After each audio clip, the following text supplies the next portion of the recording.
Namaskar and welcome to the program. We begin as always with Thought of the Day.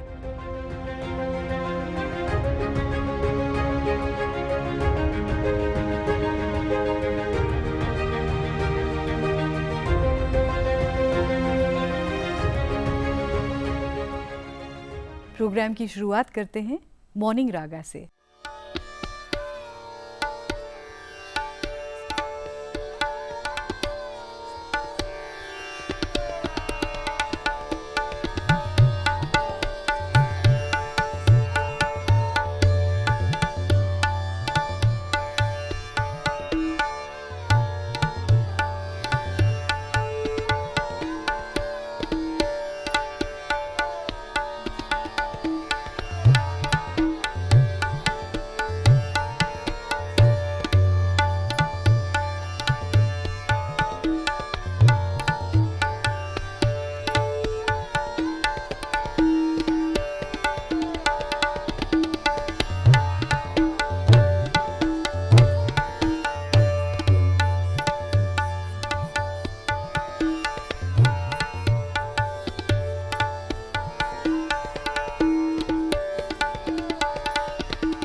We are delighted to have on our program today the author of the Mahabharat Quest series, Christopher Doyle.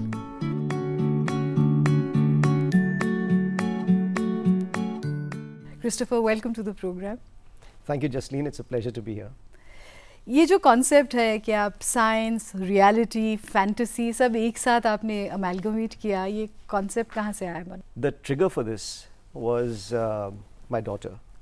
When she was about 7 years old in 2006, she asked me to change the level of the stories that I had been creating for her, because I had been telling her stories. Bachpan se, I would create stories for her and tell her at bedtime. And in 2006, she came to me and said, I need a change from all the fantasy and magic that you've been, creating stories from. And it was then that I started putting quite a few thoughts together. 20 years ago, for example, I had read some books by some Western authors who were trying to interpret Western mythology using science, non-fiction. These were non-fiction books. And I found those very interesting, and the thought always occurred to me कि हमारे यहाँ महाभारत है, but no one has ever tried to interpret the Mahabharat using science. And this was one thing I wanted to try when my daughter told me to write a story for her, because she was interested in mythology, history, still is. And I'd also come across a very interesting legend about Ashoka the Great, which was about the secret society he is supposed to have founded called the Brotherhood of the Nine Unknown Men. ये society के बारे में भी कम लोग जानते हैं. In fact, until one came across your book, one hadn't heard of it.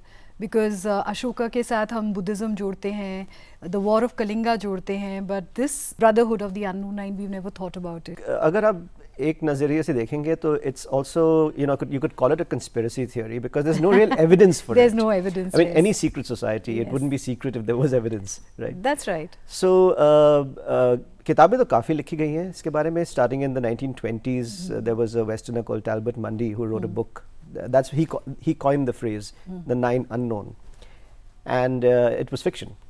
But I found it very interesting because the traditional legend about the nine is actually quite fantastic. उन्होंने 9 किताबें लिखी थी on topics ranging from gravitation and microbiology to psychological warfare.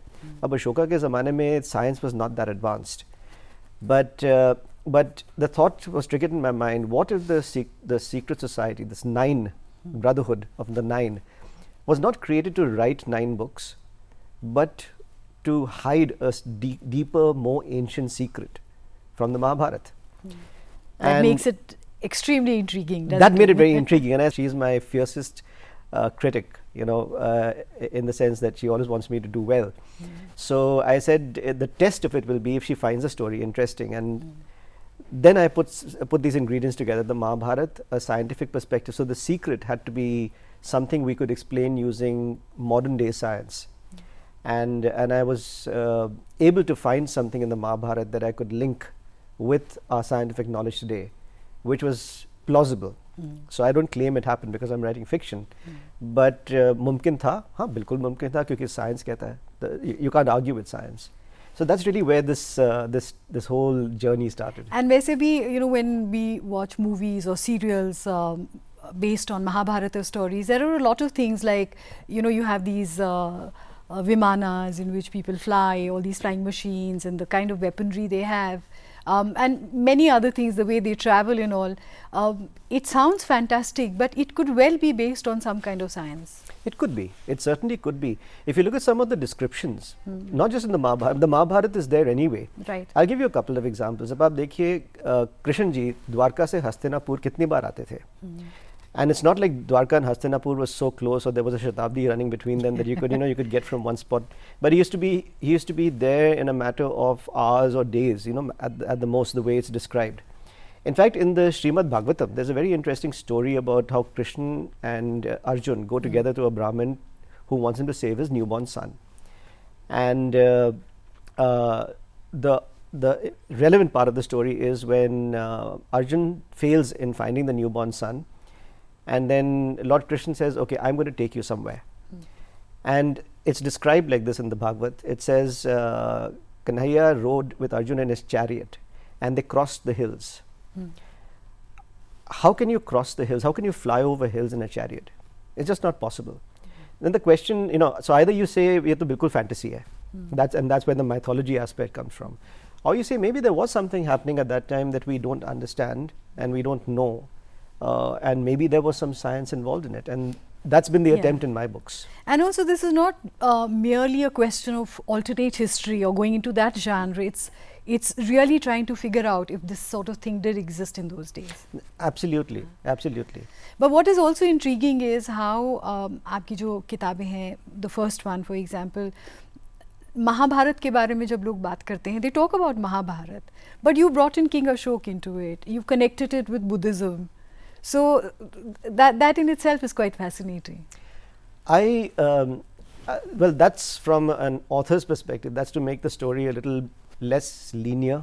Yeah. नहीं तो सीधी सी कहानी हो जाती है कि महाभारत में ये हुआ था. This is the scientific explanation, and then you make a story around it. But I feel when you bring in a real historical figure and you talk about real historical facts, then it just adds to the intrigue and the mystery surrounding the story. And if you look at the 3 books I've written so far, the first one had Ashoka the Great, the second one had Alexander the Great, and the third had Julius Caesar. All very well-known historical figures, people we accept as being real, and you know, versus the Mahabharata, which we consider to be mythology. So when you put these 2 together, then it becomes really, for me, it's about making the story such that the reader should not know what is fact and what is fiction. It should be seamless. पूरा पढ़ के आप समझेंगे कि अच्छा, this is really true, or how much of this is true. Could this have actually happened? That's where the history comes in. So that really does tickle the imagination of the reader in a big way. And here also, when you in this non-linear time that a narrative that you create, you're also you know, traversing millennia. You're going from the past to the present to the future to the near past.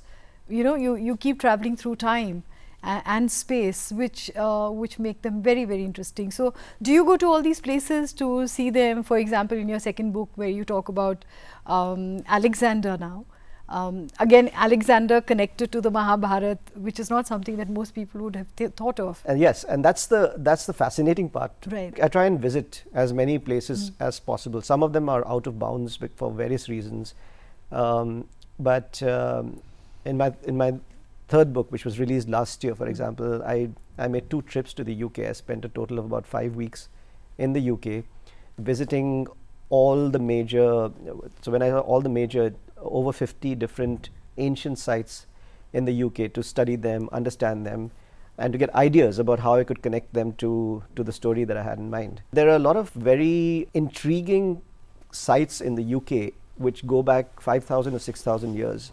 So it's almost contemporary with the Vedic age in India. And those sites are fascinating because very few people know about them, also because they're quite remote. But आप वहाँ जाओगे तो you find the sense of mystery and intrigue amazing. So I've spent entire days with an archaeologist, crawling through tunnels, going underground into underground chambers, seeing them and experiencing the fascination and awe for myself. And I try and translate that into the story for the readers. So in The Secret of the Druids, for example, I've again done something which is not something you would normally do. I've tried to connect the mythology of Ireland and Britain to the Vedic age in India.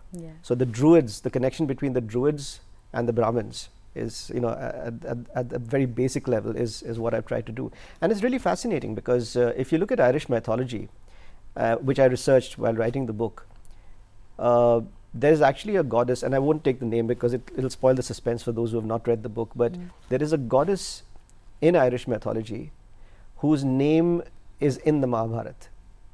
Oh, exactly, really? Yes, exactly the same name. The spelling, the pronunciation is in the Mahabharata, and she, in Irish mythology, she has a set of sons, which is very, very similar to the way she's described in the Mahabharata. And she denotes the same powers in Irish mythology as she does in more or less. Yeah, there's a very, very strong similarity between the two sets of people, and that's when the idea started coming. Was it possible that there was some connection, between the two? Is it really possible? And that's the connection that I've tried to create. Also, if you look at the Druids and the Vedic age, or let's just spend a little more time on the Irish myth, because there's one very fascinating thing which I came across, which I didn't know. Apart from this goddess, in India, the gods, the so-called gods, were called devs. Now, dev in Sanskrit, the Tuatha De Danann, and their name means lords of light, and the gods in Irish mythology were called the Shining Ones. That's quite amazing. It's quite amazing. And the word for them is Dios, which is very similar to Dev. Dev. And if you go down to the Druids, who were supposed to be the worshippers or the priests of this cult, and there's a lot of mystery about the Druids. No one really knows ye kaun the, kya karte the. No one knows. We just know them as great magicians and sorcerers. Correct. And if you've read Asterix, then you had Getafix in his white robe and the magic potion. So that's about it. As far as and the cauldron in which he keeps putting all kinds of herbs. Yes, absolutely. But the interesting thing is that people have been writing about Druids from at least 300 BC, maybe before, but those books don't exist anymore. And everyone talks about them as being these great sorcerers with magic powers. They could stop battles. When two armies were fighting, they would just walk between them. And as they walked, people would put down their arms on both sides. It was almost like they had in fact, one of the authors, Doordarshan Siculus, who wrote at the time of Julius Caesar, he writes the Druids would walk and men would lay down their arms like wild beasts spellbound. So it was almost as if they had a hypnotic effect on these people. And but the fascinating thing came, the fascinating learnings that I had when I researched the Druids were things like this. They believed that the soul does not die. It merely moves from one body to the other at death. Which is exactly what we believe in. Exactly the same. They wore white robes. They always used to take a bath in their rivers before performing any ritual. Again, it's the same thing, the Vedic rites. Right. They, in the Gita, in the Bhagavad Gita, Lord Krishna talks about the Ashwatha tree, which is an inverted tree. Its roots are facing heaven, and the branches are facing the ground. And the Druids worship the inverted oak, again with the roots upwards, which is exactly the same. fire played a very, very central role in every druidic ritual. It's the same thing in the Vedic. Without the havan, the fire, there's no ritual is complete. So when you look at the similarities, there are so many similarities. It is just amazing. And you know, what makes it fascinating, especially through your books, it kind of brings forth the question that probably history didn't exist in silos. If mythology didn't, neither would have history. That there probably, you know, we talk about the world being, you know, a global village today. It probably was even then, thousands of years ago. Quite possibly, because some very interesting things. I'm actually researching on genetics right now, and there's a lot of very interesting things that are coming up. But it is quite possible to believe that the world was one global village at one point in time. In fact, I talked about some books by Western authors. There were a couple of books which I read about 20 years ago. That's when they were just published. One is by an author called Graham Hancock. He's a British author. And the other is by two authors, Knight and Lomas, one British, one American. And basically both of them are positing one hypothesis, which is that thousands of years ago that there was an ancient global civilization around the world, which was destroyed by a global flood which happened about 10,500 BC. And these people had significantly advanced science and technology which no longer exist today because they were destroyed. But some of it got passed down the generations, and it lives on in our myths. So mythology is very similar. For example, the flood myth, which they say proves that there was a global flood. There are 2,000 flood myths around the world, and they all say exactly the same thing. So how did 2,000 people around the world come to create a story or a myth which is exactly the same? People did travel and share the same stories. Or people traveled and shared the same story. Yes, that's possible. But what's very interesting is in 20 years ago, when these writers were writing this, it was a hypothesis. Over the last 10 years, some fascinating scientific discoveries have been made, which actually prove that there was indeed a global flood about 12,000 years ago. So science has actually given us evidence that the ice age melted, there was global warming, and then for about 1,300 years, there was a sharp drop in temperatures, which happened as a result of a comet or an asteroid which hit the Earth. And that created a kind of a nuclear winter because of the sun was blocked out. And that led to the drop in temperatures. Sea levels also rose at that time because of the comet impact. Because where the comet, it broke up into thousands of little pieces and the ice caps melted. So the sea levels rose. Dwarka, incidentally, or what they call Dwarka, there were ruins which were discovered in the Gulf of Cambay about 10, 12 years ago. Those were supposed to be submerged around that time. In fact, and that mythology, well, it's not mythology because people are finding ruins today. Yes. And it is quite parallel to the story of Atlantis, isn't it? It is. It is actually, yes, it is. I don't like using that the A word, because the moment you use that, then you get dismissed as being part of the lunatic fringe. You know, the nutcases who talk about extraterrestrials and aliens. So academia is very, very strongly against it. They call them the lunatic fringe. Actually, it's a very disparaging term to use. Well, the lunatic fringe don't call themselves that. No, they don't. They don't call themselves that. They have very strong beliefs in that. If you look at the diaries of Leonardo da Vinci, he has made these sketches of the helicopter, for example, which was at least 400 or 500 years before the helicopter was actually made. Yes. Or any kind of flying machine was really made. And similarly, we all read sci-fi, Asimov and Zelazny and all. What's written in them is sci-fi because at that time those things didn't happen, but today a lot of that is really happening in today's world. Very true, very true. So if it can happen now, it could have happened then. It could have happened then. We shouldn't, I think it's a little arrogant to say that, humanity today is at its peak of excellence, and the science and technology and the knowledge we have today never existed in the past. Because if you look at our texts, you look at the Gita and the Bhagavad, for example, or you look at any of the ancient texts, the Bible, the amount of knowledge that there is in these texts is amazing. And it's as relevant today. If you read the Bhagavad Gita, yes, it is as applicable to today's life as it would have been. Absolutely. in the mythological past. Absolutely. So that's something to think about, isn't it? It is. I think we should do that, and at the same time, let's take a short break. We'll be right back.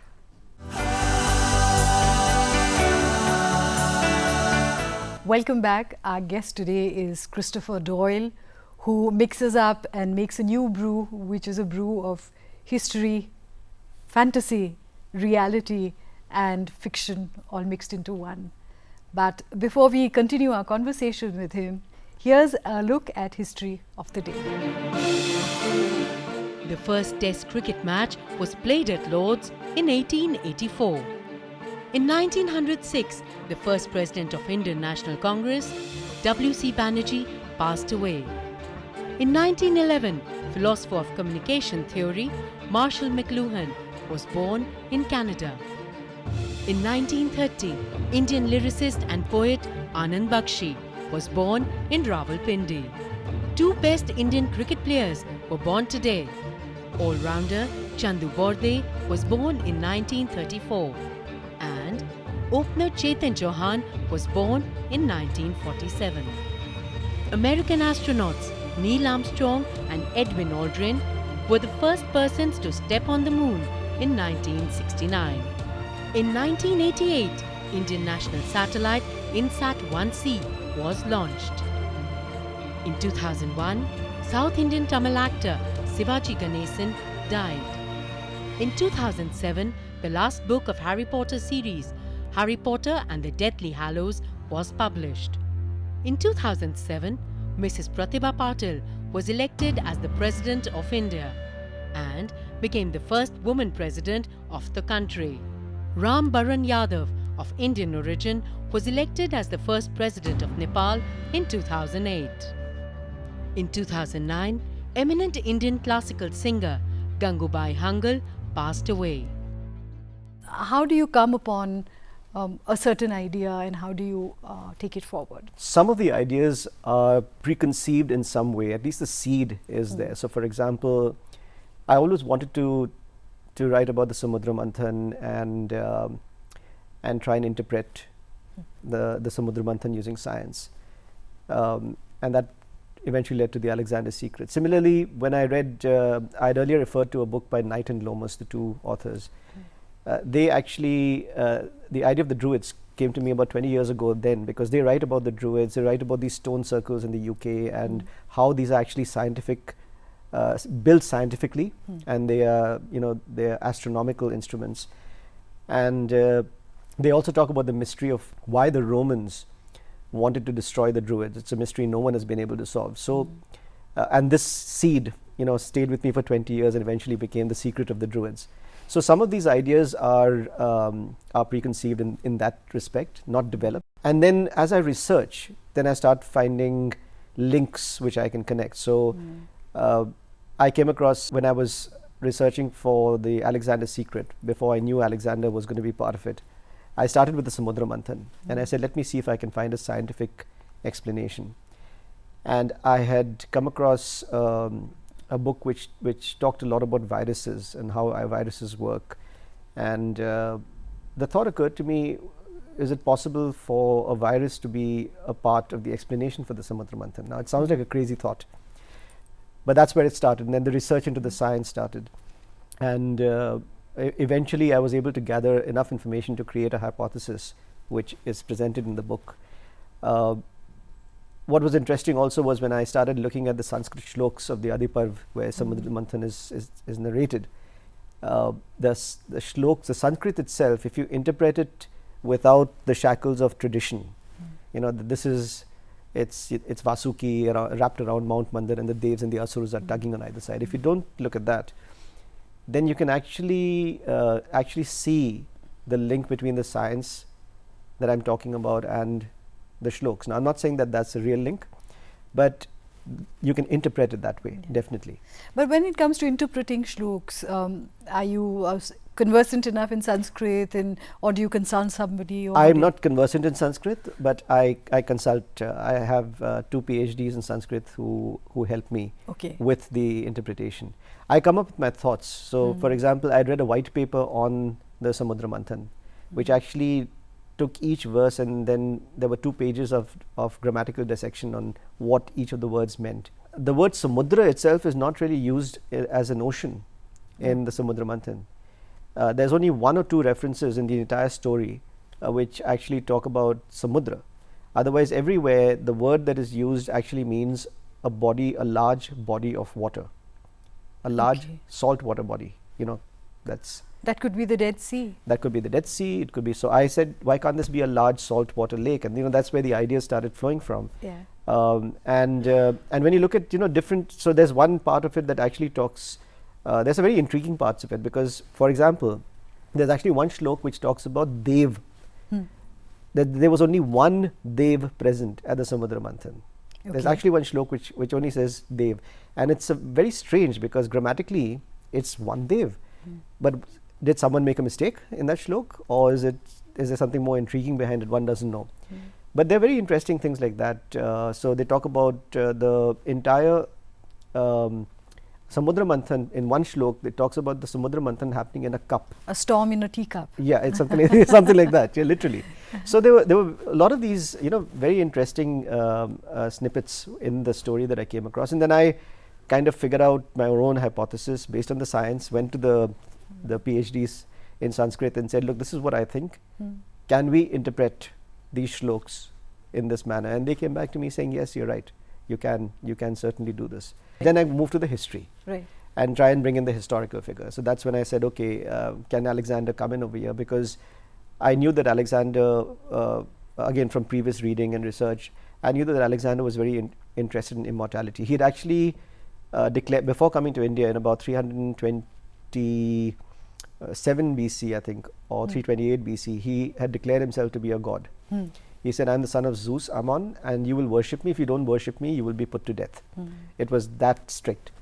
So he clearly wanted to be a god. But was it arrogance or? It was arrogance. He had become very arrogant by the end of it. And he was so arrogant that his own court historian stood up and actually said, and I put that into the book, it's a historical incident where he actually stood up and said, Alexander, I won't worship you because you're not a god, simply because you're mortal, like all of us. You will die. And he actually, Callisthenes, the historian, quoted from the Iliad, a line from the Iliad about a character called Patroclus, saying, Patroclus was a great man and he died. So who are you, Alexander? You're not a god. And Alexander had his own court historian put to death. He had him crucified. So this was, I said, and that's where it started coming together. What if Alexander wanted the Amrit? Because he knew this was the one thing that could truly make him a god. Right. And that's why he came to India. And maybe he got it, and that's why he went back. And of course, then the twist in the tale comes because 2 years after leaving India, he died. Yeah, and he died young. But then that was where the science really fitted so well, because the science that explains the Amrit and immortality also explains why Alexander died. So so everything fitted together. When I started doing the research, all these gaps started coming together, and also whether he died or did he just ascend to the heavens? Well, all the history that we read says that the books that I consulted said he did die. Right. So, and his body was mummified and it was kept in Alexandria because it was worshipped and so on. And so he was still considered to be a god. So that's really how my story writing progresses. It starts with the scientific hypothesis, moves to the history, and then I come to the modern day plot. Okay, what does it mean to us now in modern times? This is all history. But having established that, then I start putting in the clues and the action and the adventure and the suspense, which is the final book. Now this part we need to discuss a little more, the modern part and your characters, Vijay and the others. But before that, let's take a short break. We'll be right back.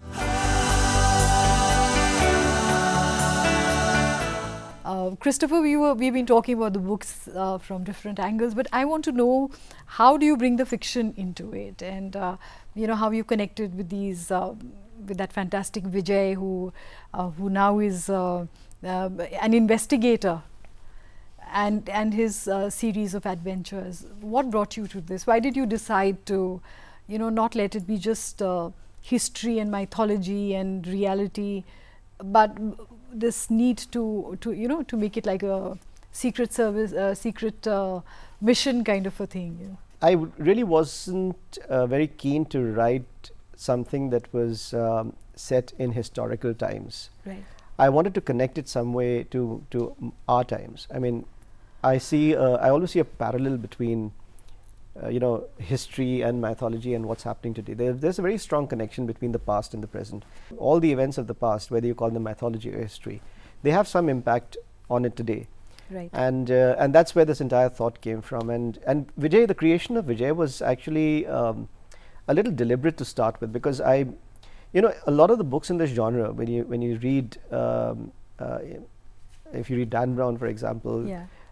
Robert Langdon, for example, is pretty much a Superman. He's this professor who knows everything. Okay. He goes into difficult situations, gets out, and so on and so forth. And some of the other authors I've read, Clive Cussler, James Rollins, they all have Secret Service agents who have military backgrounds. When they shoot, they always kill. Never miss their mark, and so on and so forth. And I wanted to move a little bit away. I wanted to have an ordinary guy as the protagonist, someone like us, who, when he got into a difficult situation, actually didn't know what to do. And that's what happens in my first book, The Mahabharat Secret. A lot of And people, in the Mahabharat Secret, just like the rest of us, when there is a query, he just Googles. yes, absolutely. He Which is doesn't what we have would do. access to secret libraries Yes. and Yes. government documents or anything Absolutely. of the sort. And that's what, if any one of us, we wanted information, that's what we would do. We would straight away Google, find out whatever we could. If we had reference books, we'd do that. And so Vijay is a very ordinary guy. He cries, he breaks down, he gives into despair, because he's human. That's the way he is. And I deliberately crafted him. In fact, in my second book, The Alexander Secret, which is the first book of the Quest series, again, a lot of readers said, the way, because Vijay gets beaten up quite a bit, and they say he's supposed to be a hero, he can't get beaten, and I keep coming back and saying, if you were in that situation, if I was in that situation, and there were this bunch of hardened criminals or international terrorists who were with us, what would we do? Would we fight them? No, we wouldn't have the guts to do it. And would we get beaten up? If we tried something funny, we would, and Vijay tries something funny and he gets beaten up. So that's where he started. Now he will evolve over the series. He's already started evolving, because I've created this organization, which is now a government organization, more secret service kind of in nature. And I did that because as we move along through the series, some of the revelations that will come later on need an organization that has more access. But Vijay still stays, he's going to evolve in certain ways, because as we go through different situations, we change. But at heart, he's still that same simple. And also, as he evolves, he learns, and that leads to his evolution in a sense. In the first book, of course, Vijay and Colin keep ribbing each other and keep questioning each other's basic intelligence, forget intellect. So that is going to change. That is going to change. So in the first, yes, very right. Because in the first book, this is the first time they don't understand the seriousness of the peril of the situation that they find themselves in. For them, it's, what the hell, they dismiss the villains as, oh, these are treasure seekers. They are people who are after money and stuff like that. They don't realize the danger that they're facing. And again, when most of us, if we were in a situation where we got into trouble or something, we try and get out of it. But we wouldn't say, look at everyone and say, oh, these people are international terrorists and they're linked to criminal organizations. But after the first book, then the second book onwards, now they know that they're up against something big, something dangerous, and they don't understand what that is. So I have this organization called the Order, which is ancient, but no one knows what it is. And when you are up against something like that, and you know you're up against it, then you tend to become a little more serious. Your entire outlook on life starts changing a little bit. And of course, there's an event in The Alexander Secret, which I won't talk about, because again, it's a spoiler. But there's an event in Vijay's life which changes his life forever. So in the Secret of the Druids, he is totally different. Interaction with the readers. You take them along through your adventure, not just in the book, but through email, through social network. They are very much a part and parcel of what's happening. Absolutely. What is this constituency that you've created? So for me, it was there were a couple of things over here. One is I don't believe that an author's role ends with writing the book, selling it, and putting it in the hands of a reader.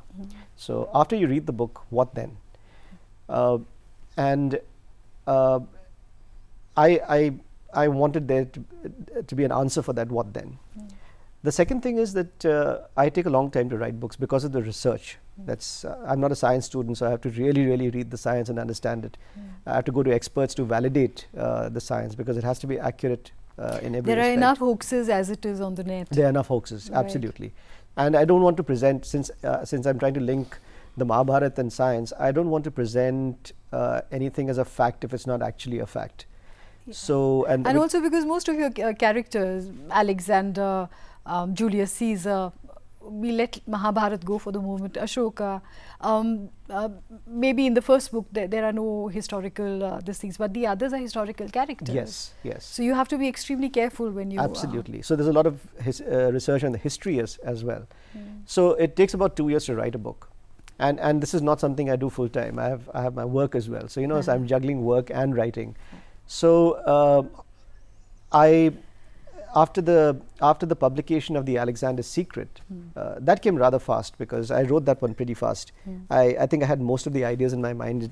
And I'd been doing the research anyway over a couple of years. But I realized that it was going to take time to come up with the next book. And readers were getting impatient because they wanted to know what happens next. So I figured that it was time to actually do something that would keep them engaged. And answer some of their questions and provide interesting stuff. So I started something called the Quest Club in October 2015, where I did a couple of things. One was I wrote a mini sequel to the Alexander's Secret and released one part of it every month for 6 months. So in 6 installments, I gave them a free book for members of the Quest Clubs. And membership is free, so there's no charge for it. So that went beyond that's really nice to have this sort of interaction with your readers where you're giving them something that they want and there is no price attached to it. It was supposed to be a gift for their patience because they were very patiently waiting for the next book. Right. And again, it was part of this. It has to move beyond a commercial transaction. You buy a book, it's a commercial transaction. I get royalty, the publisher gets something. This is a relationship. This is a relationship. Yeah. And the other thing I did on the Quest Club was to start putting up.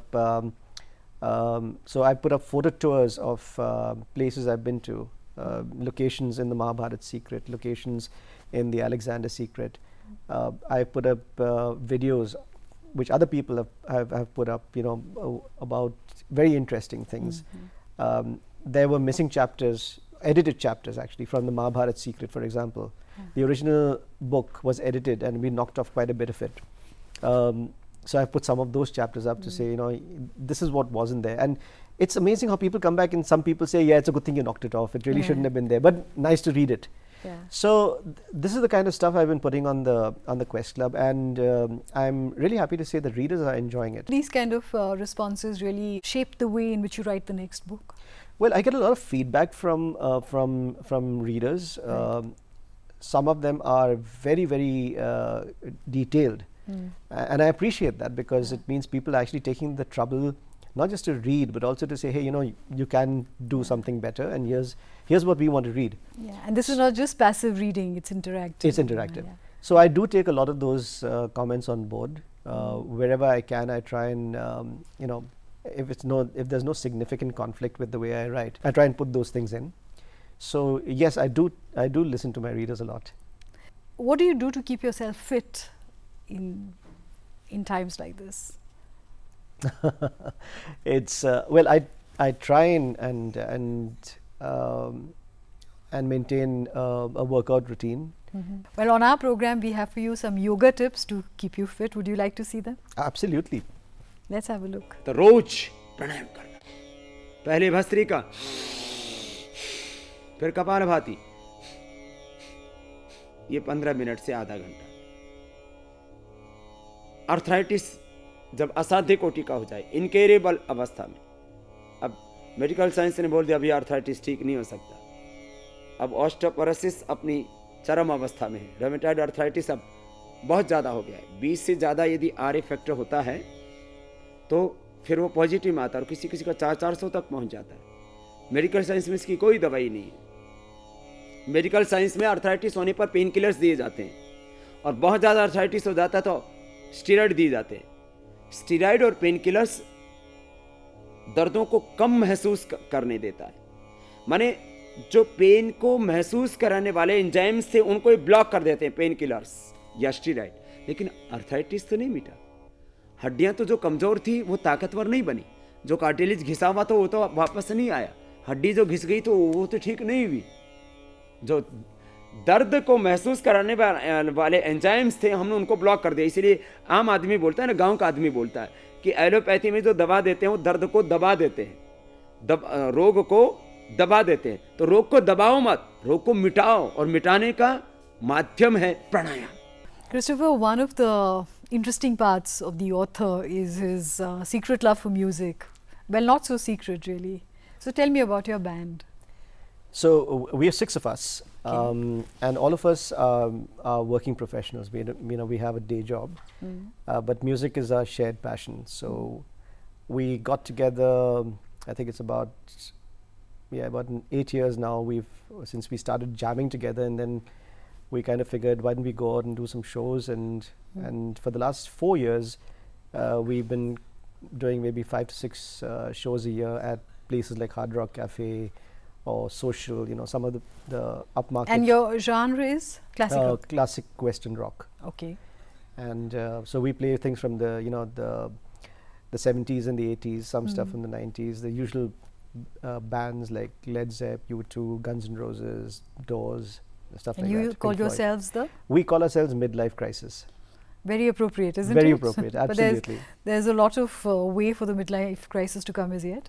Oh, no. I think it's, I think all of us have probably escaped it because of the music. It's a very good way to unwind. And we've got one guy in the band who's really very young. He's about 24, 25, so he's definitely far away from the midlife crisis. But for the rest of us, it's a good way to unwind. So we meet once a week and we, for a couple of hours and we practice, and then we do a gig. So it's good fun. It's a music we grew up listening to. So it's. What is the kind of music you like listening to? So I like listening to all kinds of music. I've got a fairly wide interest range. So in Western music, there's Western rock. I listen to some classical. I love jazz. I listen to some of the contemporary pop because of my daughter. She's listening to it constantly. And I like a lot of Hindi music, but mostly the old numbers. So Kishore Kumar is my favorite singer. So what songs of Kishore Kumar? Oh, we're talking about really old ones. So things like what would you hum right now? Phoolon ke Rang Se, or Musafir Hu Yaro, or something from Katik Patang. All the songs are really brilliant. Those would be some of the ones which would be top of mind for me. Which is the one you would hum right now? फूलों के रंग से दिल की कलम से लिखी तुझे रोज पाती, कैसे बताऊं किस किस तरह से पल पल मुझे तू सताती, तेरे ही सपने लेकर के सोया, तेरी ही यादों में जागा, तेरे ख्यालों में उलझा रहा यूं जैसे कि माला में धागा, हाँ बादल बिजली चंदन पानी जैसा अपना प्यार, लेना होगा जन्म हमें कई कई बार. Thanks for being on the program today. Thank you for having me here today. It was a pleasure, Jasleen. It's been my pleasure. Well, I do hope that you enjoyed our program today.